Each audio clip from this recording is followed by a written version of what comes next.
Welcome back to the Lights Out podcast, bedtime stories for boys and girls, for when the lights go out. Good evening, boys and girls. Are you ready for bed? Are you all tucked up and ready for another Lights Out bedtime story?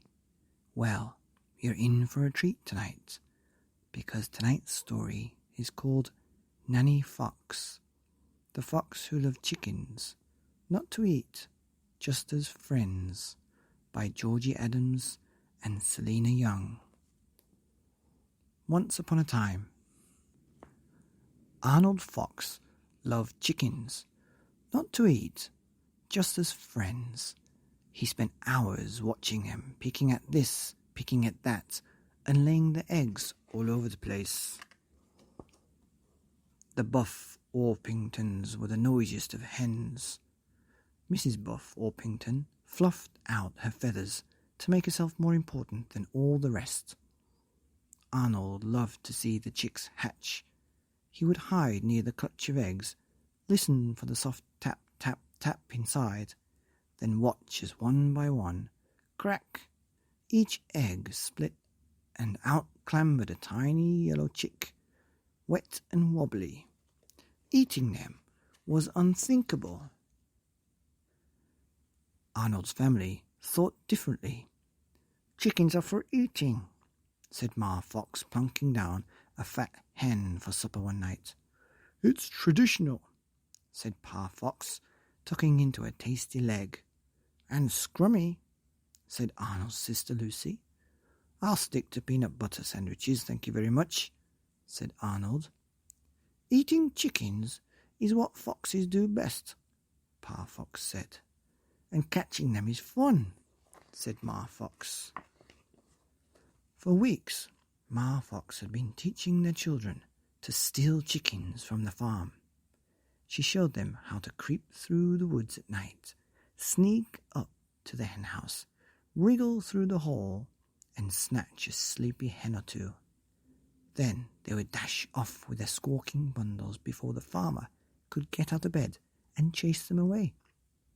Poor Arnold was horrified. Perhaps he thought, sadly, "It's time for me to leave home."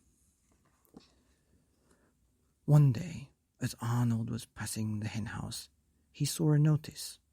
"Wanted, kind nanny for new chicks. Apply within." He knocked at the door. Mrs. Buff Orpington opened it and fainted.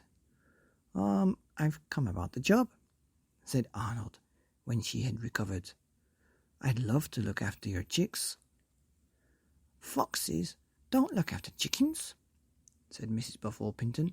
"They eat them." Arnold thought of his family.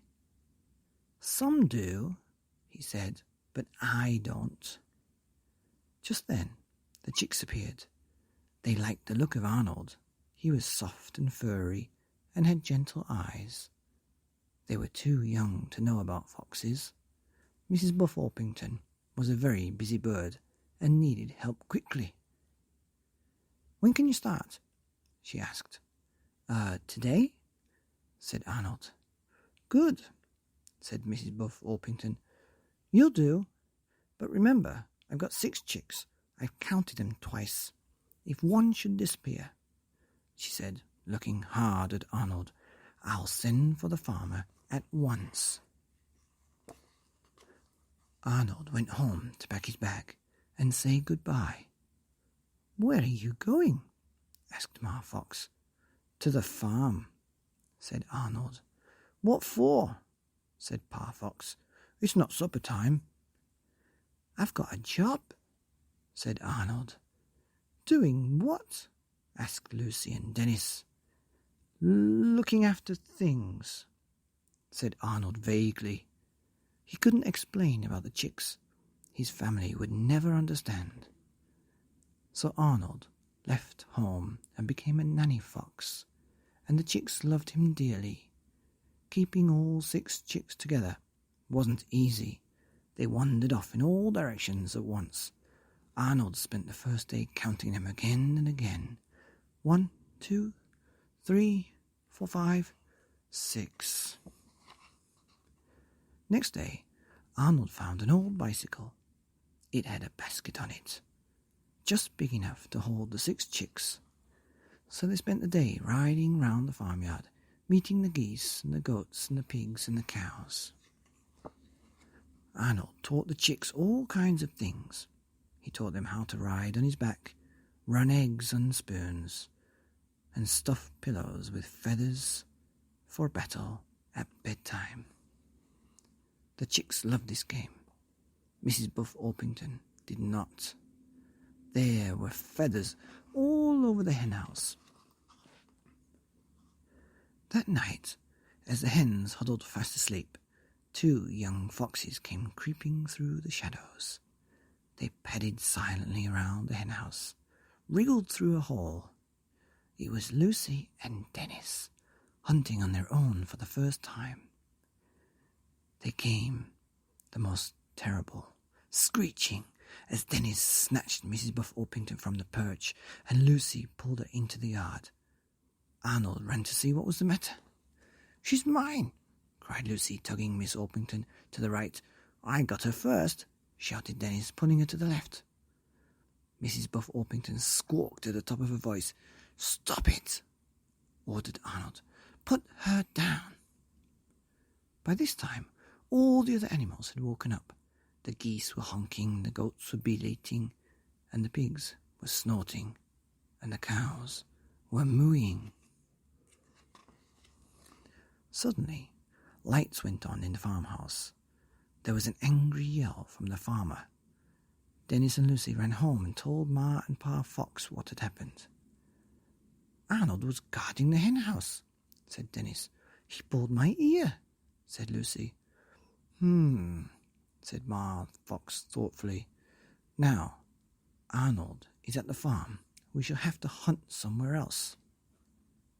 There was no fat hen for supper that night. Back at the farm, Mrs. Buff Orpington lay in a crumpled heap. Arnold lifted her gently onto a pile of straw. He smoothed and ruffled feathers. The frightening chicks clambered out of the henhouse, and Mrs. Buff Orpington opened a beady eye and saw Arnold bending over her. "Did you just try and eat me?" she croaked. Arnold shook his head. "Nanny Fox tried to save you," chirped the chicks as they clung to Arnold's fur. Mrs. Buff Orpington sighed with relief. "Nanny Fox loves chickens," said Arnold. "Not to eat, just as friends." The end. That was another lovely book about a fox that became a nanny for some chickens who he loved. Not to eat, just as friends, by George Adams and Selina Young. See you tomorrow on the Lights Out podcast. Bedtime stories for boys and girls for when the lights go out.